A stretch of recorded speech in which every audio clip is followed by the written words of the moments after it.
It's February the 28th. I'm about to leave for Changchun, and I'm pretty excited. Yay! This is our flight. It's a really, really big plane. There's people everywhere.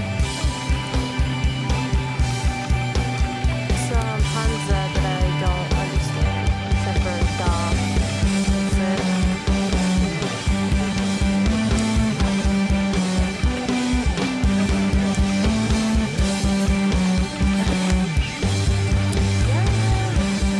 Should be leaving soon.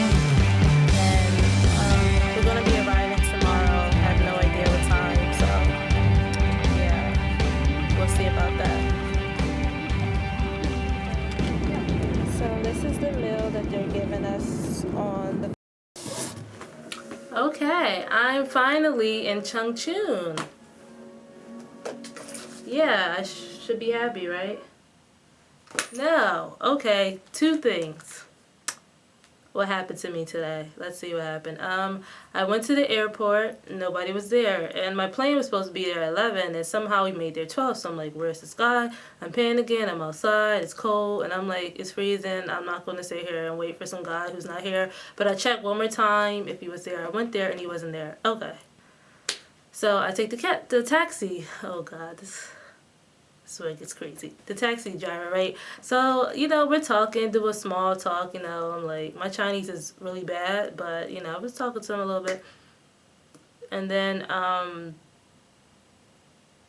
we just started talking about other stuff, and it started to get weird, And then the scenery, too, was weird, too, because it's foggy, so you can't really, drive anywhere. So it's extra foggy out there, and I was a little scared. I was like, Jesus, please make a way. It's freaking scary, and it was crazy. Okay. So he's a pretty good driver, so I guess they're used to the fog or whatever. So we were riding by, and it was these fruits that light up, and I saw them, and I was like, oh, they're so pretty, and I told him that they're pretty. He's like, oh, and then he says in Chinese, you're pretty too, and I'm like, oh, shit, I don't know, I thought the guy was just being, nice, and then he looks at me, he's like, do you think I'm pretty? I was like, what? And then I made a mistake and said thank you in Chinese. I didn't mean to say that, but then I was like, oh, that's kind of weird, Like, usually I can sense if somebody's a pervert, but I was like, oh, he's just doing small talk. And then, throughout the conversation, it was getting weirder by the moment. Oh, and then he picks up this random guy. We're driving. He stops in the middle of the fog in the street. I don't know who's coming. And then all I just hear is some guy yelling something in Chinese. I'm like, what the heck? And, I was going to take out my camcorder, but I was like, nah, I don't know what's going on. I don't know. These people going to kidnap me. And so a guy just pops up in the car, and they start talking. At first I'm thinking, okay, he must work with him. But why would you pick up? Well, why would he be in that random spot? So I was like, no, that's not it. So then we stopped. He gives him $5. I was like, he didn't just pick up another customer while I'm in the car. Like, who does that, right? He does. Anyway, so I'm like, wow. You see, in America, you can't do that. So we're driving, whatever, blah, blah, blah. Oh, and then he asked me, do I have a phone? And then I was like, no. And I'm like, wait, why do you need to know if I have a phone? But I guess he was trying to get my number. So I was like, nah. Ariel, he doesn't want your number. He's old. And then, and then earlier, too, I could have sworn he asked me how old was I. So, it was just small talk. I was trying to practice my Chinese, so I told him that I was 20. So, yeah, and so, so anyway, by the end of this, he let me know that he really likes me, right? Oh my God.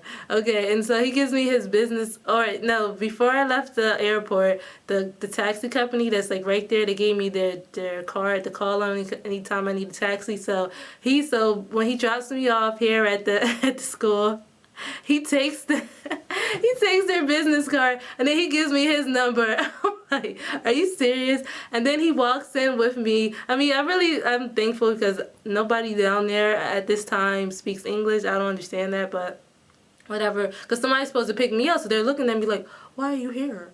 And then so I had to pay for a room, and that's, I don't even want to get into it. I hope I get my money back tomorrow because I already paid for my room and stuff here. But anyway, Like, I feel like I'm at Rutgers all over again. But, you know, it's cool. But just in a different language. So tomorrow at 12, I'm supposed to go to there. Oh, and they have my passport. So, yeah. I'm like, what? Why do you have my passport? Okay, anyway. Oh my gosh. Oh, then they were laughing at me because of my suitcase. The people downstairs. Okay, well, back to the taxi guy. He was so weird. So he gave me his number. He told me he really likes me. Then he came inside and he was helping me. And then Janine, she gave me like these list of tips that she gave me so it can help me, you know. And so then the guy was like, "Oh, take out that." I'm like, "Sir, that's not that's not the information about the school." And so he doesn't speak English, so he's just looking over it, and I'm like, "That's not the information. That's just tips for me to do like fun stuff around like Changchun and stuff." And then they're all looking at it like, "Oh," and I'm like, "Yeah, that's not it." Okay. And so throughout all this, he stayed with me the whole time. So I was like, wow, he really likes me. It's just weird. He looked like he's in his 30s, so like, but I didn't come to Changchun to find some taxi driver to be my boyfriend. I'm sorry. So, and now I'm a little scared because he knows where I live. So what if he just comes by trying to search for me? I'm scared. Okay, I'm scared. I mean, I'm flattered, you know. I'm glad I get appreciated over here in China, but I'm scared.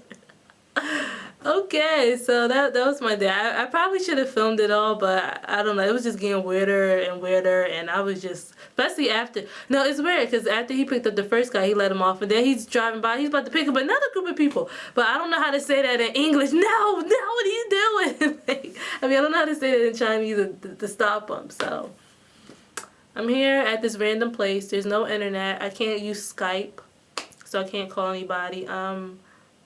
You know. I was going to break down and cry, but then I'm like, why? I'm not going to do that, you know?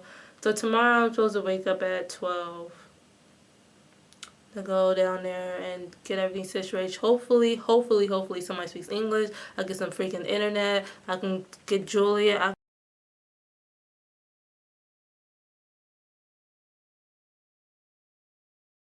can get this worked out. I'm praying for it. Like, my Chinese is horrible.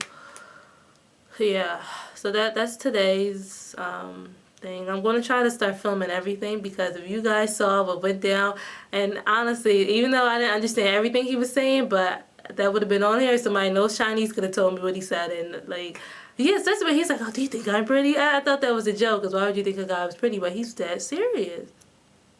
Like, I mean, I'm glad you love the Chocolate Sisters, but still, I didn't come down here for no taxi driver, okay? Not to have, no offense to anybody as a taxi driver, but I don't know, that's weird. I can't even communicate with him, but he gave me his number. Wow.